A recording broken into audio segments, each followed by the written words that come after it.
जी। आपने प्रश्न अपना नोट कर लिया इसमें? मैं ये जानना चाहता हूं कि कम्युनिस्ट जो होते हैं, वामपंथी हमारे भाई, बहुत ही संघर्ष करते हैं और अंतिम व्यक्ति के लिए संघर्ष करते हैं।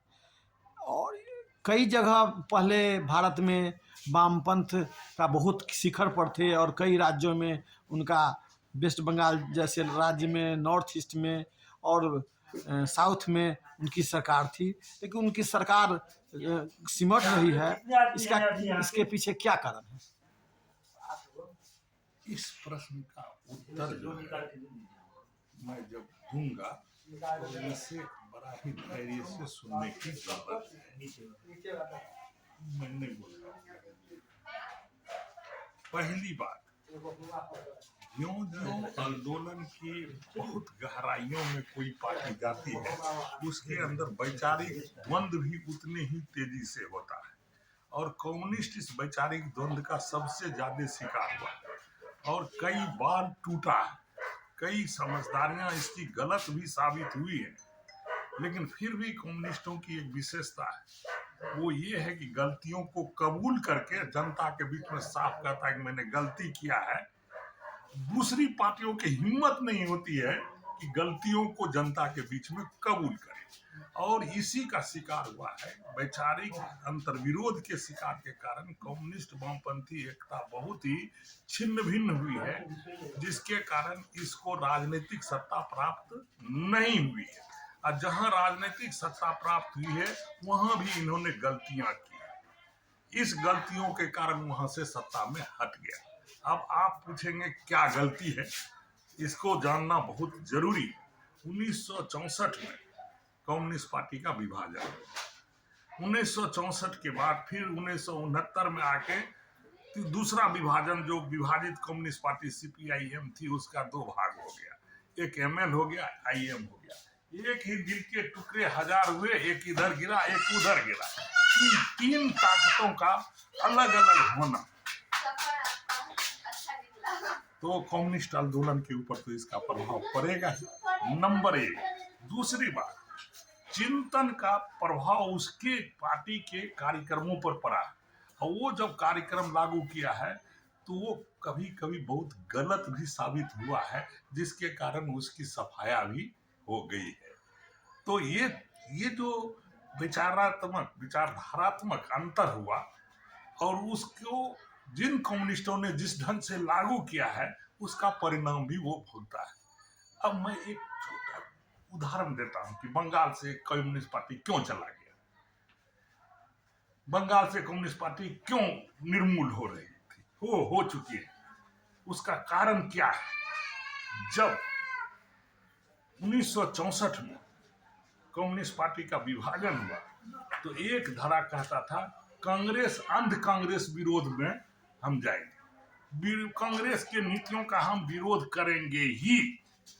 और तब उसके दिमाग में ये था कि यहाँ जो राइट रिएक्शनरी घोर प्रतिक्रियावादी शक्तियां थी, जिसे बीजेपी के रूप में, आरएसएस के रूप में देखती थी, उसको कहा कि वो प्रतिक्रियावादी पार्टी है लेकिन फासिस्टवादी पार्टी नहीं है, इसलिए समय समय पर जनता के सवालों पर हम आरएसएस और बीजेपी के साथ भी कभी कभी समझौता कर सकते हैं कांग्रेस के विरोध में। लेकिन इतिहास ने इसे गलत साबित कर दिया, क्योंकि हाल के दिनों में कई जगह कांग्रेसों के साथ, जो ये पहले 1964 में करते थे, उसके साथ दोस्ती भी कर ली, नंबर एक।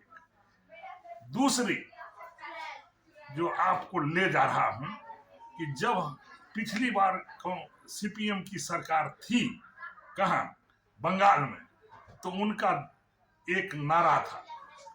वो नारा क्या था? उसमें कमरेड प्रकाश करत ने ये बोला, वो क्या बोला उसको ध्यान से सुनिएगा, कि जब तक पूंजीवाद नहीं आएगा तो वर्किंग क्लास पैदा नहीं होगा, और वर्किंग क्लास पैदा नहीं हुआ तो रिवोल्यूशन नहीं होगा। एक कम्युनिस्ट जन्म लेता है 1925 में। आप पूंजीवाद के घनघोर खिलाफ हैं, और यदि आप ये स्टेटमेंट अभी यदि देंगे तो कम्युनिस्ट पार्टी के कैडर जवाब तो नहीं दे पाएंगे। नहीं, जो जिसका कैडर जवाब देगा वो पटिया का अंत तो हो ही जाएगा, क्योंकि कैडर जब नहीं जवाब देगा तो जनता के बीच में तो कैडर ही जाता है।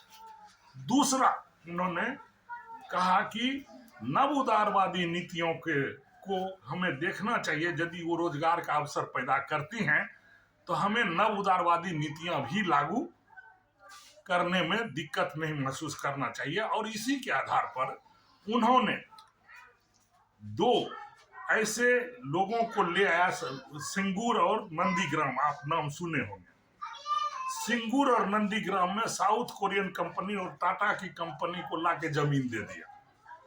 यदि कम्युनिस्ट अपनी बुनियाद जमीन से जिंदा रखा है वो गरीब आदमी को देकर, और आप पुलिस का ड्रेस पहन करके जनता के ऊपर गोली चलाएंगे तो इसका असर पड़ेगा कि नहीं? कम्युनिस्ट भटकेगा कि नहीं?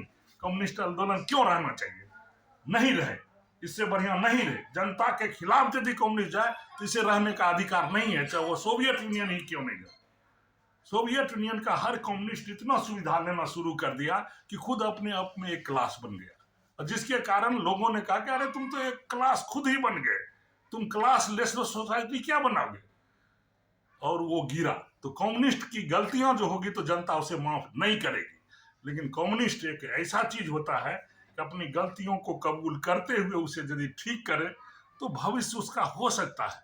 लेकिन गलतियां कबूल करने के बाद उस कार्यक्रम में उस गलतियों को दूर करते हुए जब रखेगा तभी उसका भविष्य हो सकता है, नहीं तो गलतियों करने वाले का किसी का भविष्य नहीं रहेगा, चाहे कम्युनिस्ट का क्यों नहीं।